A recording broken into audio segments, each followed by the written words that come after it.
and then he went up to heavyweight, and he won a belt against Tim Silva, I believe.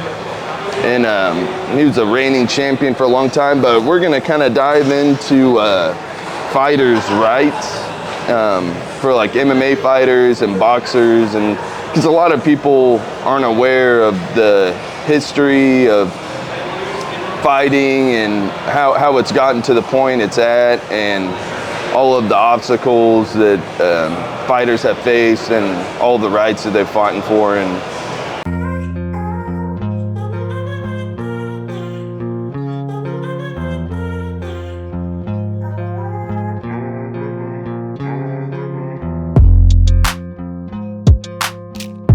what's good, YouTube? Welcome back to another video from TM University.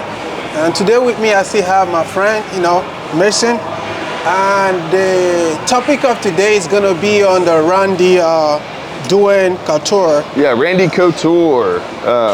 He wrestled at Oklahoma State University for 4 years, and then he went to the UFC later on, and he won a light heavyweight belt against Chuck Liddell. And then he went up to heavyweight, and he won a belt against Tim Silva, I believe.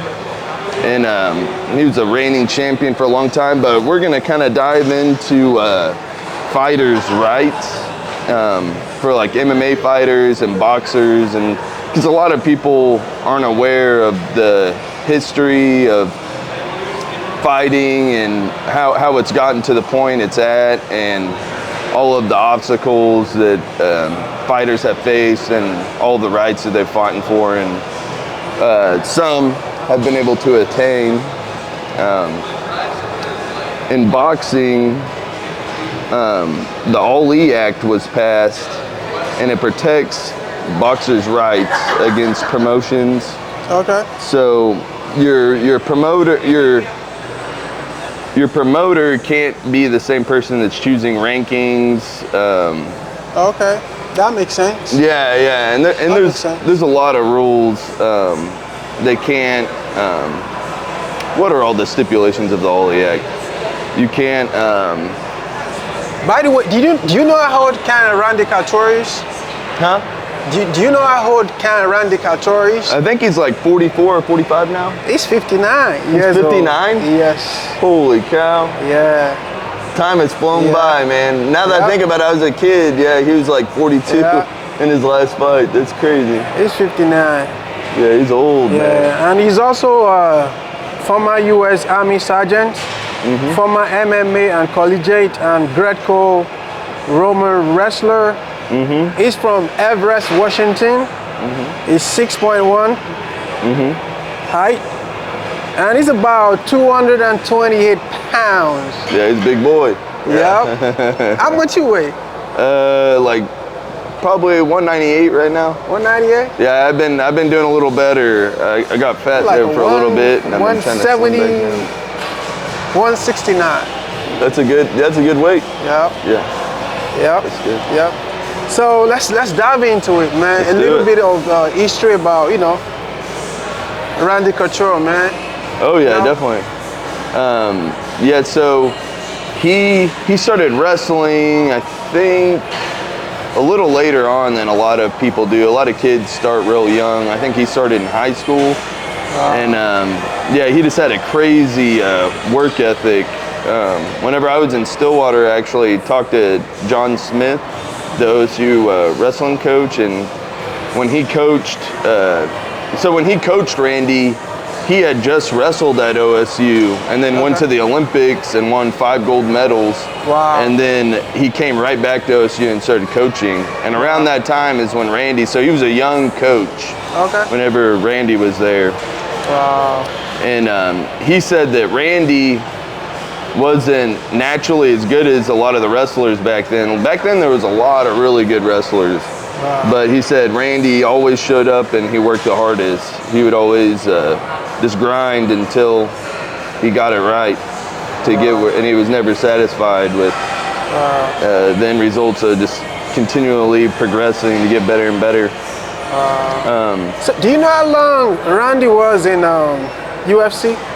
Because I think he has like a six championship or so. Yeah, long time. He's kind of one of the people that laid the foundation. I mean, yeah, he should have. I don't think he got to the Hall of Fame because him and Dana White had such a salty relationship, but he should have been like the face of the Hall of Fame. He's the first two-weight world champion.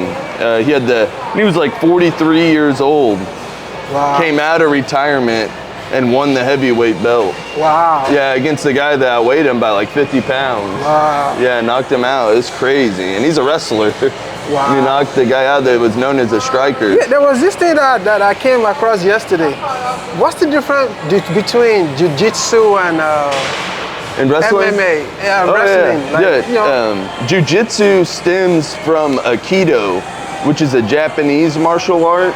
And it was a militant martial art, so a lot of it was teaching how to disarm someone with a samurai sword and like throw them off their horse and stuff like that. And that's more of the judo side to it. So they split it into two sports. On the ground, that's jiu-jitsu. Okay. And then standing up, that's judo. Okay. Yeah, and they use gi and stuff, and they became sports, and later became part of the Olympics and stuff like that. What about Muay Thai? Muay Thai, that comes from Thailand. It's like their version of kickboxing. Yeah. They also have knees and elbows, which adds a whole different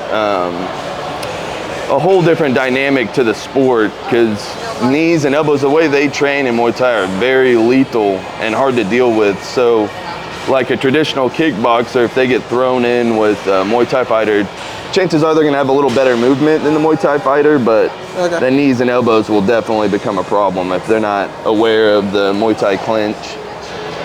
Yeah. So sorry for the digression. Let's go back to Randy Couture. Yeah. So what was his story like? Because like you said, he's supposed to be the face of UFC, right? Oh yeah. Mm-hmm. And him and Dana White, they had a crazy relationship, and from there everything went left. That's right. So Dana White went his own way, and Randy Couture went his own way. Right. Yeah. So the thing, I think what started to sour the relationship between the two is Randy, I mean, he's a very nice guy, very soft-spoken, hard-working individual, and all of the work, he basically built the UFC from the ground up. Him and people like Chuck Liddell, Tito Ortiz, and he didn't get a lot of praise for it, I feel like. All of those championship fights, like even against Chuck Liddell, he got like $50,000. Wow. Back then, to be a two-way world champ. So the UFC really extorted all of the fighters. So technically, if I understand what you're trying to say, there wasn't no really money in MMA before. Right. $50,000 for the championship? Yeah. Wow. And Dana White was reeling in the dough, and he only owns a very small percentage of the UFC, like 3%. Wow. And I'm pretty sure back then he was like a millionaire.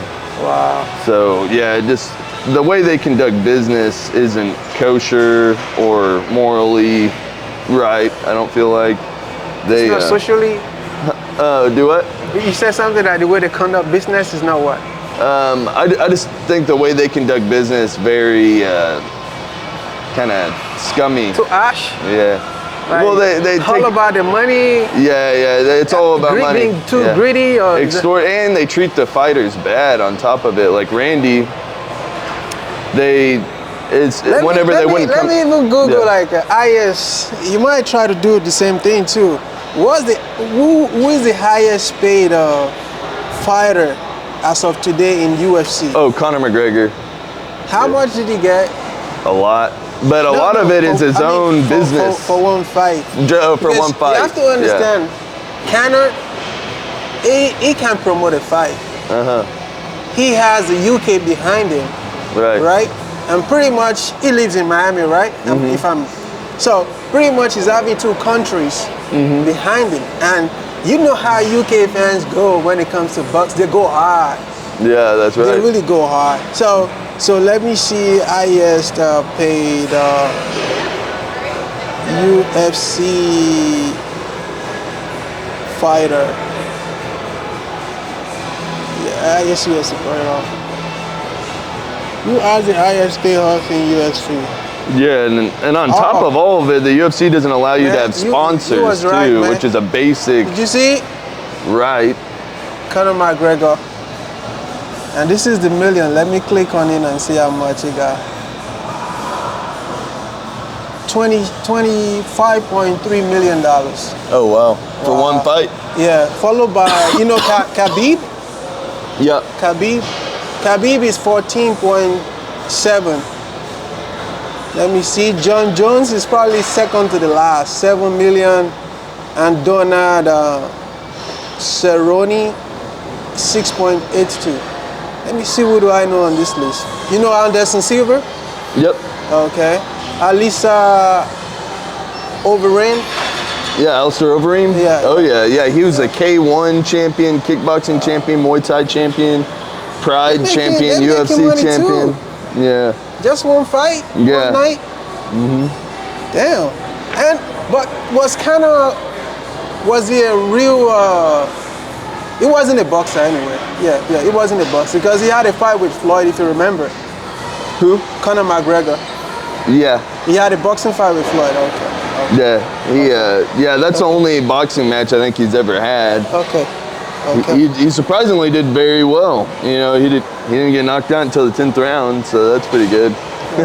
So looking back, right? Yeah. MMA, Randy Couture, $50,000 for the championship fight. Right. And Kano, $26.3 million Yeah. for championship fight too. So that's a way big difference. Yeah. Yeah, and the thing is another part of the fighters' rights after the All E Act, the promoter. Yeah. What was I gonna say? The basically the corporation of the UFC, they don't have to disclose their numbers to the fighters. So when the fighters go to the negotiation table, they have no clue even what to ask for, because legally, the UFC doesn't have to let the fighters know how much, and they can lie about it. It's legal, completely legal. They can just lie about the numbers, and then they have to guess how much they're worth in the company.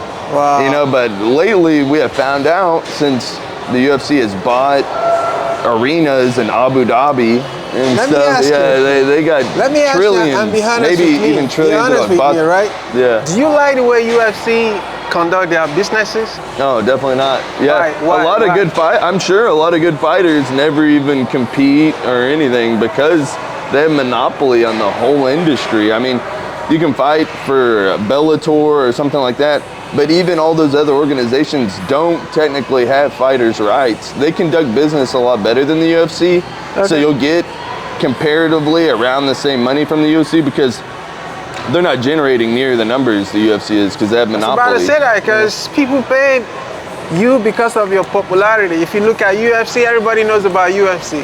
Right. Yeah, and all those organizations that are doing their homework, nobody really knows them. Yeah, it's almost like a semi-pro or something. You know, it's like a semi-pro league.